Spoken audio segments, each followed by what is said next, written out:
Le Cercle RH et un grand entretien aujourd'hui pour parler du dialogue social, des restructurations, de la situation des entreprises, avec une entreprise qui est au cœur de tous ces sujets, le groupe Alpha. Et on accueille sa directrice générale, Estelle Sauva. Bonjour Estelle. Bonjour. Ravi de vous accueillir. Groupe Alpha, j'allais dire qu'on ne présente pas pour ceux qui sont dans le dialogue social, qui sont les entreprises, les partenaires sociaux, tout le monde connaît le groupe Alpha.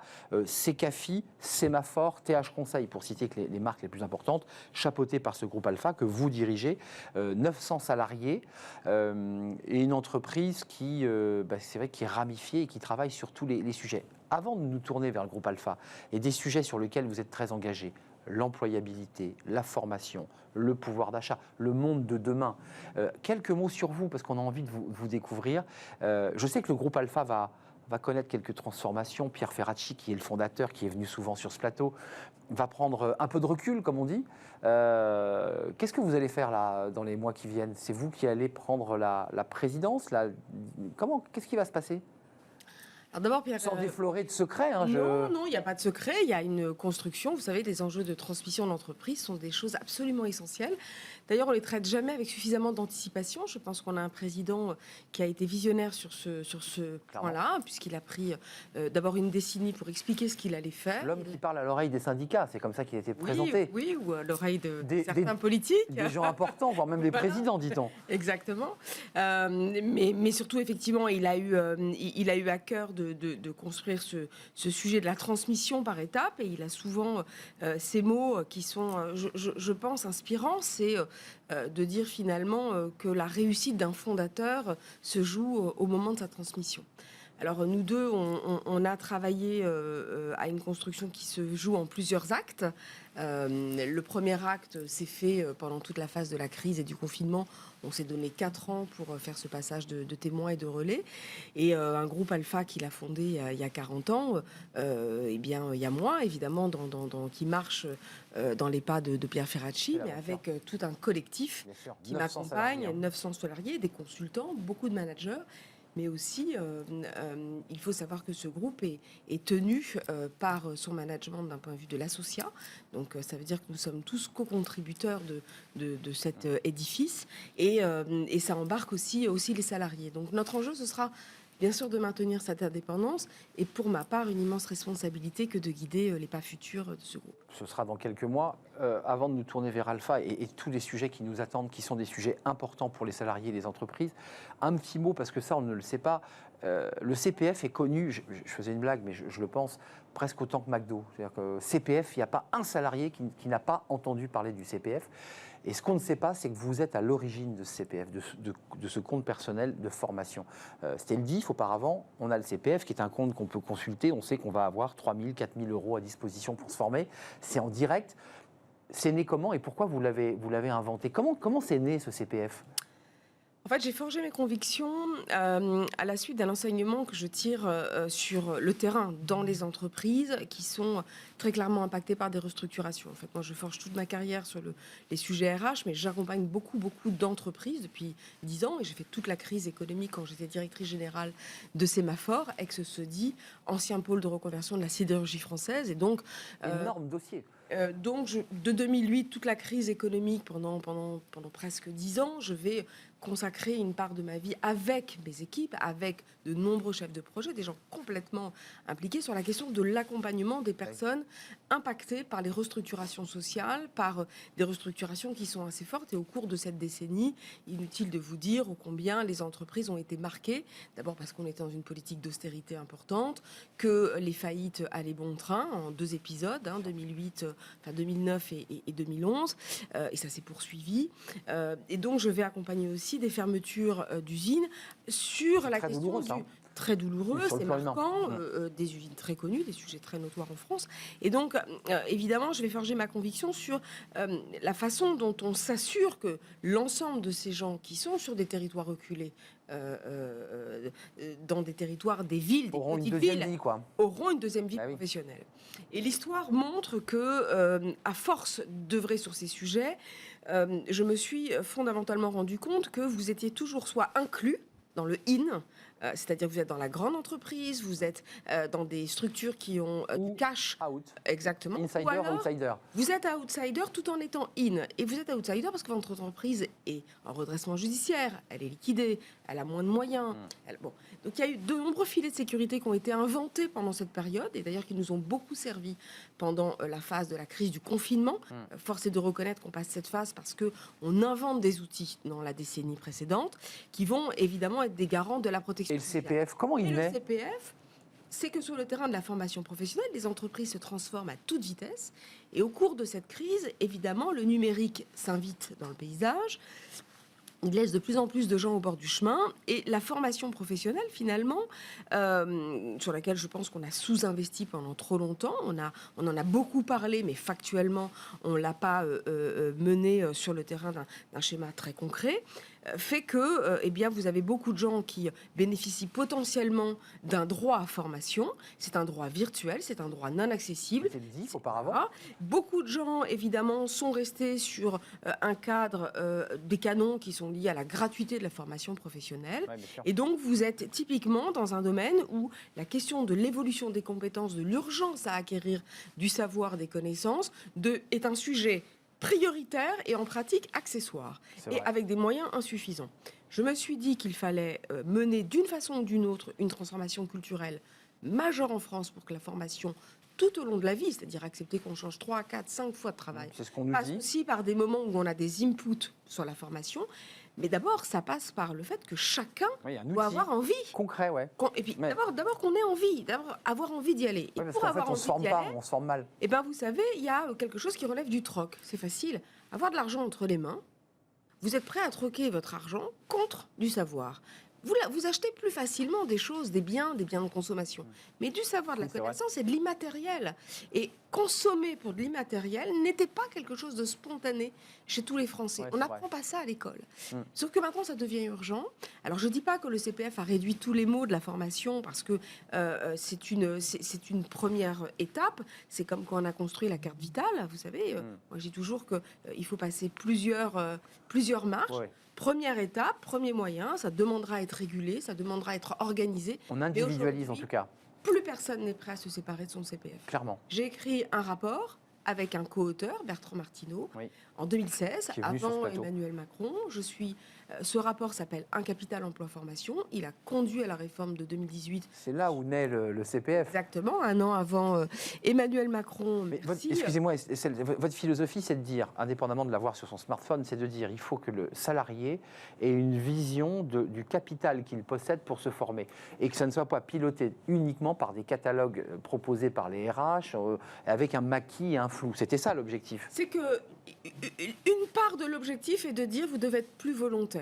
Après, on n'a pas atteint tout ce qu'on aurait dû atteindre avec la loi de 2018. Moi, je suis devenue haut-commissaire à la formation professionnelle dans le gouvernement d'Emmanuel Macron auprès de la ministre du Travail. J'ai fait toute la première étape, donc l'acte 1, on va dire, de la stratégie, du déploiement du plan d'investissement dans les compétences, 15 milliards, qui était décerné aux gens de la compétence, qui était une manne, qui était la première, qui était inédite. Et j'invite à ce projet, dans le cadre du rapport qui a guidé cette intention, avec évidemment aussi un exécutif à ce moment-là tout à fait volontaire pour aller sur ce terrain-là. Ça, je dirais, c'est votre aventure aussi humaine, à titre personnel, qui fait que vous allez aussi grandir à travers cet événement, l'industrie sidérurgique, le haut commissariat, le CPF, et puis là, il y a aujourd'hui la direction d'une entreprise avec 900 collaborateurs qui ont des enjeux aussi internes. Commençons par il y a deux sujets chez vous. Il y a le conseil auprès des instances représentatives, donc le dialogue social, ça c'est CECAFI, puis Sémaphore, c'est l'accompagnement des entreprises et du secteur public et local. L'idée quand même de Pierre Ferracci, je pense que vous portez cette philosophie, c'est de pouvoir faire se parler et dialoguer dans les meilleures conditions de ces acteurs. C'est ça l'enjeu. Les gens se parlent aujourd'hui dans les entreprises. Est-ce que vous sentez un dialogue social constructif ou est-ce que vous sentez des crispations ? Bon, d'abord, il faut être lucide et parler sans aucune hypocrisie. Il est évident que le dialogue social a vécu des époques où il pouvait apparaître un peu grippé, ici ou là. Bon. Et de temps en temps, aller sur des points de tension évidents. Dans la rue même, ça descendait dans la rue. Par nature, le dialogue social, il peut être vivace, il peut être spontané, il peut être particulièrement utile et indispensable, en fait, pour construire notre ciment du futur. On l'a vu dans la crise des Gilets jaunes. Il a fallu trouver malgré tout des conditions de dialogue avec l'ensemble des acteurs. On le verra dans la séquence qui vient, qui évidemment nous interpelle tous. Qui vient, c'est-à-dire celle de septembre, là Bien sûr, voilà. c'est d'une rentrée dont on est absolument tous conscients qu'elle peut être assez chaotique dans la rue, comme dans les... Attendez, ça veut dire que comme le politique est fragile, c'est le moins qu'on puisse dire, on attend un nouveau gouvernement, on a une majorité relative. Vous dites, est-ce que, comme le dit d'ailleurs Geoffroy Roux de Bézieux et un certain nombre de chefs d'entreprise, c'est pas à l'État de décider pour nous, c'est aux acteurs, aux parties prenantes, et quelque part, vous en faites partie, de construire l'avenir de l'entreprise. Est-ce que vous êtes sur cette philosophie-là? L'entreprise doit effectivement avoir toute sa place pour construire son avenir. En même temps, moi, je ne suis pas opposée au fait que l'État nous aide à guider les pas importants et que tout ça ne parte pas dans un grand modèle anarchique où chacun pourrait partir dans son sens et avoir des équilibres évidents. Médiateur, mais pas juge. Voilà, bon. Alors évidemment, de temps en temps, l'État pousse à la caricature quand il prend les rênes de l'entreprise à la place, évidemment, et décide à sa place. Et décide à sa place, à la place de la gouvernance. Mais voilà, tout ça doit marcher de concert. Le groupe Alpha, pour revenir au groupe Alpha, 1983. Travaillons sur la question de la réconciliation de l'économique et le social, dit autrement, d'un accompagnement des organisations syndicales, des représentants du personnel d'abord. 1983, il faut le rappeler pour ceux qui sont jeunes, c'est le tournant économique d'une stratégie socialiste qui avait été très, très socialiste de 81 à 82. Et puis 83, c'est le tournant. Hein. On est un peu plus libéral. Et donc, à partir de là, on est dans une phase où on va chercher, d'une façon ou d'une autre, à permettre aux acteurs de l'entreprise, et notamment aux représentants du personnel, d'avancer à armes égales, donc d'avoir la connaissance, le savoir économique, social, pour défendre les intérêts des salariés. Le groupe Alpha, son originalité, son atypisme, et c'est vrai qu'on est assez unique en la matière, c'est qu'on s'est développé autant pour apporter un conseil de qualité, de savoir pour les représentants du personnel, dans les CSE, les CSSCT, etc., que les entreprises, et enfin pour les salariés. Donc dans les entreprises pour les directions d'entreprise, mais également en accompagnant les salariés. Et toute cette approche d'une chaîne de l'emploi où on intervient pour faire parler les acteurs, les parties prenantes, on accompagne les acteurs du secteur public, du privé, et sur quoi on agit? En fait, on agit sur des transformations, sur des évolutions tout à fait concrètes. Parce qu'on vous appelle, on dit, il faut venir, et là on a un souci, il faut être là. Alors, notre expertise en tant qu'acteur du conseil, de l'audit et de l'accompagnement, on l'a développée à travers des expertises sectorielles très fortes. On connaît très bien les secteurs d'activité en France, ces territoires. On a œuvré sur les enjeux également de l'accompagnement pour développer ou relocaliser en France, pour développer la revitalisation des territoires. Ça, c'était il y a 20 ans, à peu près. Et puis aujourd'hui, on œuvre évidemment sur le conseil aux transformations d'entreprise. On œuvre sur la question des singularités professionnelles. On est composé, on accompagne aussi les temps difficiles des entreprises pour être certaine qu'elles rebondissent. Des restructurations. Des restructurations sociales. Et puis bien sûr, on essaye tant que faire se peut de faire que les acteurs se parlent, quand bien même ils ne seraient pas d'accord, quand bien même ils ont des désaccords profonds, des divergences. Nous, on cherche des points de convergence pour trouver le deal. Et le bon deal, c'est un compromis équilibré, exigeant, novateur, et là où chacun repart avec quelque chose qu'il a acquis, qu'il a conquis pour pouvoir assurer. C'est toute la philosophie de Pierre Ferracci. C'est toute la philosophie du groupe Alpha, portée par son fondateur, parce qu'il y a quand même portée par ses relais, et c'est quelque chose qu'on incarne. Alors, qui on est? On est des gens qui avons appris sur le terrain, dans les entreprises, par des études évidemment diverses. On est des experts comptables, on est des financiers, des commissaires aux comptes, des ergonomes, on est des consultants qui ont travaillé sur les enjeux de la psychologie, donc on accompagne et on conseille. On est des gens qui venons du monde de l'entreprise, qui avons vécu une expérience dans l'entreprise et qui avons et qui redonnent. Mais tous ceux que nous sommes, et j'en terminerai là, sommes des gens qui avons une conviction profonde, partagée, qui est chevillée au corps, qui est que le dialogue social doit faire partie de l'équation, et qui est que l'équation économique, sociale et environnementale, elle passe par des équilibres juste. Elle passe par des équipes qui se travaillent, qui demandent de mettre à l'œuvre ce savoir, cette connaissance, mais en même temps de trouver le bon deal de sortie. Pouvoir d'achat, parce que ça c'est la chose qui est, qui est devant nous. Là, dans quelques jours, les commissions ont commencé à plancher sur ce projet de loi pouvoir d'achat. On a quelques éléments assez concrets. On revalorise le point d'indice dans la fonction publique. Il y a un chèque alimentation. Il y a quelques éléments sur les retraites aussi, parce qu'il faut aussi revaloriser. Qu'est-ce que vous dites sur cette question du pouvoir d'achat? Quelle est votre position sur ces sujets? Parce qu'il y a plein de sujets sur la table. Blocage des prix, augmentation des salaires, SMIC à 1500. Enfin, c'est la palette très large de l'élection législative et présidentielle. Là, il y a un projet de loi, vous dites, nous, on sera là dans l'accompagnement, et même chez vous d'ailleurs, parce que j'imagine que directrice générale, votre RH vous signale, vous signale qu'il y a des salariés qui... Les organisations syndicales, les premières. Voilà. Vous aussi, vous êtes dans le dialogue social à l'intérieur d'Alpha. Comment ça se passe quand on est directrice générale et qu'on vous sollicite sur ces sujets? D'abord, on écoute, on essaye de comprendre, on décrypte et ensuite on cherche des solutions.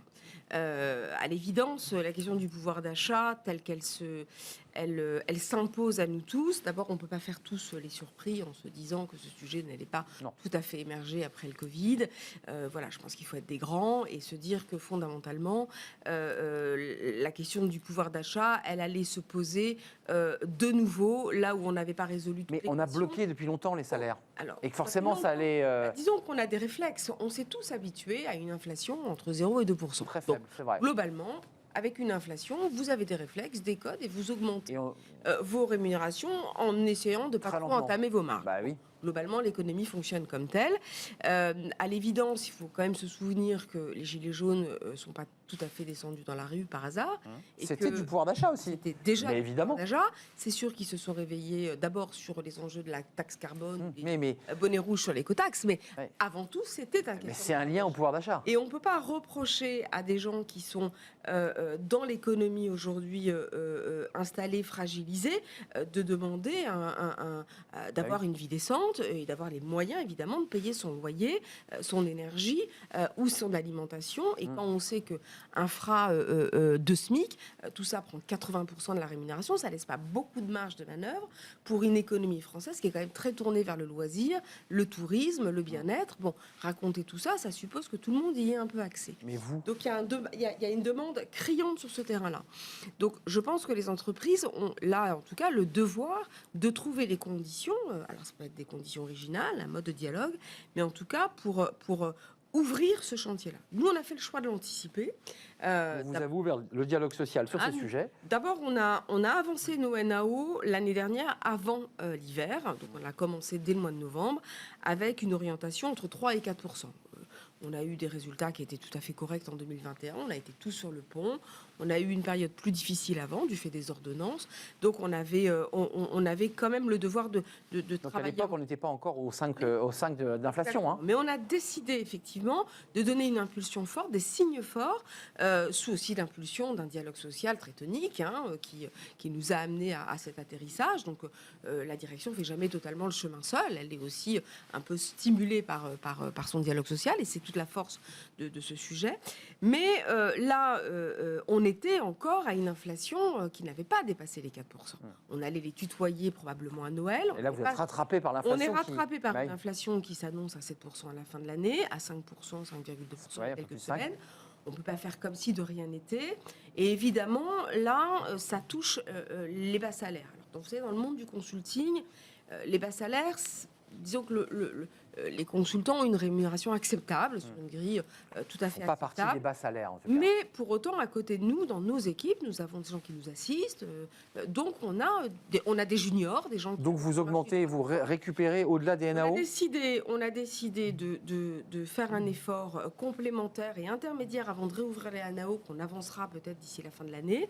La décision n'est pas totalement prise, mais on va travailler alors, on ne fait pas à tâtons, on décide d'anticiper. Dès lors que le président de la République a annoncé son choix d'ouvrir une loi sur le pouvoir d'achat, on ne fait pas comme si on attendait qu'elle arrive. On s'est dit, on va réfléchir avant. Donc là, vous réanticipez encore. On a anticipé. Le projet de loi. Une décision, c'est d'ouvrir une prime exceptionnelle portée sur une prime PEPA sur la question du pouvoir d'achat pour tous les salaires qui sont inférieurs à 2 fois le SMIC. On a fait un choix graduel de façon aussi à compenser plus fortement sur un mois exceptionnel en plein milieu d'été qui permettent évidemment de compenser cette crise sur l'énergie. Les entreprises ont plein de façons de pouvoir réfléchir à la question. Il y a mille outils. Il n'y a pas forcément que la prime PEPA. On trouve que le véhicule est intéressant, mais on aurait pu réfléchir à un véhicule sur l'accompagnement au déplacement entre des villes éloignées et le lieu de travail. On aurait pu réfléchir à des avances sur prime facilitées. On peut réfléchir à des modèles divers et variés en réalité pour accompagner le pouvoir d'achat. Estelle Sauvage, il nous reste peu de temps. Pour le dire, vous êtes au plus près de ces entreprises et de ces partenaires sociaux. Vous êtes vraiment au cœur de ces sujets. Est-ce que vous craignez une rentrée difficile pour les raisons que j'évoquais tout à l'heure, un pouvoir législatif complexe, pour ne pas dire faible? Est-ce que tout cela ne va pas se régler dans la rue et vous aurez un rôle important à jouer? Est-ce que la rentrée s'annonce chaude? Je ne veux pas jouer les Cassandres, mais les ingrédients sont explosifs. Et là, pour le coup, on est beaucoup à le reconnaître, à le sentir. On pressentait évidemment cette montée assez risquée d'une société française complètement éclatée, fragmentée. Hier, on en parlait en dénommant les petites villes versus les grandes villes. Moi, je pense qu'aujourd'hui, tout ça s'est traduit dans les élections, avec une France éclatée entre les petites villes qui, d'ailleurs, ont plutôt le sentiment d'être exclues et donc ont été vers le Rassemblement national. Là où vous avez une économie de l'intérieur, celle qui est plutôt installée, positive, dans les grandes villes, dans les métropoles, et qui, à 77%, sont des cadres, ont été votés Emmanuel Macron. Bon. Donc, vous voyez bien que cette fragmentation de la société française, elle s'est traduite dans les urnes. Et une poussée de la gauche extrême. Elle reste établie par ailleurs en tout cas sur un contexte qui est extrêmement fragile entre une quête du pouvoir d'achat et une réduction des inégalités sociales en France attendue de tous. Donc c'est la quadrature. Vous avez une part de la société française qui pousse à plus de dépenses publiques. Elle veut plus de santé, elle veut plus d'éducation, elle veut plus de formation, elle veut plus de sécurité. Dépenses publiques en danger, warning là. On gère l'écologie. Et de l'autre, une autre qui dit, mais attendez, on n'a plus un euro dans les caisses, on a atteint les signaux là, on a dépassé les signaux. Les taux remontent. Le patronat s'en exprime. Beaucoup de politiques commencent à arriver sur ce terrain-là en disant on a atteint la ligne rouge. Donc, je pense que les ingrédients sont explosifs. Et autour de ça, évidemment, le gouvernement va devoir engager à grande échelle, un dialogue, une concertation, sans que ça ait été jusqu'ici une méthode qu'il a réellement empruntée et qu'il incarne. Donc, il est déjà taxé avant même d'aller sur ce terrain de jeu, et vous voyez bien... Vous pensez qu'il peut aller jusqu'à la grande concertation A-t-il le choix? Le Conseil national de refondation a déjà disparu du vocabulaire. Pas encore. Non, il existe encore, il est suspendu, d'accord. 24 heures. Ok, donc on va attendre, parce que là, on ne sait plus trop où est passé ce Conseil national de refondation. Globalement, il voit bien que ce n'est pas le véhicule qui peut embarquer comme tel, d'abord parce qu'il y a d'autres instances, et ces instances existent. Le CESE, par exemple. Le CESE, donc je pense qu'il ne faut pas insulter les acteurs en présence. Ils sont là, ils ont des places, c'est déjà installé, il faut aller vite. Donc le vrai sujet, c'est la méthode qu'il doit emprunter. Et je pense que le quinquennat précédent, en tout cas son premier quinquennat, a probablement, et j'en étais pour la première séquence, je suis partie... Haut commissaire. Et haut commissaire, donc j'ai fait 15 mois, je suis restée réellement en politique moins d'un an sur ce terrain-là, avec des désaccords profonds d'ailleurs, sur le manque d'horizontalité. C'était très vertical et jupitérien. Moi, j'étais sur la formation professionnelle, donc forcément, vous œuvrez avec les régions, vous œuvrez avec les élus. Là, il faut être sur l'horizontal. Social. Bon, force est de reconnaître que ma méthode... Donc vous vous sentez mieux chez Alpha, j'ai le sentiment, dans la manière de... Déjà chez Alpha, je suis rentrée chez Alpha. Vous êtes revenu chez vous, en fait. Chez moi. Ça. Mais évidemment, la question du dialogue social, ça demande de la méthode. Ça demande de traiter les urgences avec un poil d'anticipation, mais donc aussi un poil d'écoute. Et là, il va être confronté à cette réalité. Donc le risque de voir ou pas des mouvements s'accélérer, regardez Outre-Rhin, XG Metall, 80 000 personnes dans l'acier sont déjà dehors sur la question du pouvoir d'achat. Donc en réalité, il ne va pas pouvoir le faire seul. Il va devoir réussir son passage sur le pouvoir d'achat. Il va devoir faire un compromis, probablement lâcher. Certains disaient qu'il fallait qu'il mette une barre à gauche, quelque part. Par la force des choses. Par la force des choses, il n'aura pas le choix que d'y aller. Et donc, cette première étape du pouvoir d'achat est absolument essentielle. Il a le devoir. Elle donnera un signal fort la Exactement. couleur et de l'attitude du Je ne président. dis pas que ça apaisera tout, mais Oui, bien sûr. quelque part, ça permet de mettre en condition ce deuxième Une quinquennat, ambiance, exactement, une attitude. pour pouvoir commencer les travaux de fond, Oui, bien sûr. parce que évidemment il a des réformes majeures à conduire, et de trouver le juste tempo. Et je ne suis pas sûre d'ailleurs que la précipitation allée sur le terrain des retraites, cette entrée un peu brutale en la matière avant le tour des présidentielles, était la meilleure façon de Oui. poser l'équation Certains ont sociale parlé de maladresse. pour le pays. De poser la retraite à 65 ans comme un cap défini, intangible. C'est un vrai sujet. Merci Estelle Sauva d'être venue nous éclairer.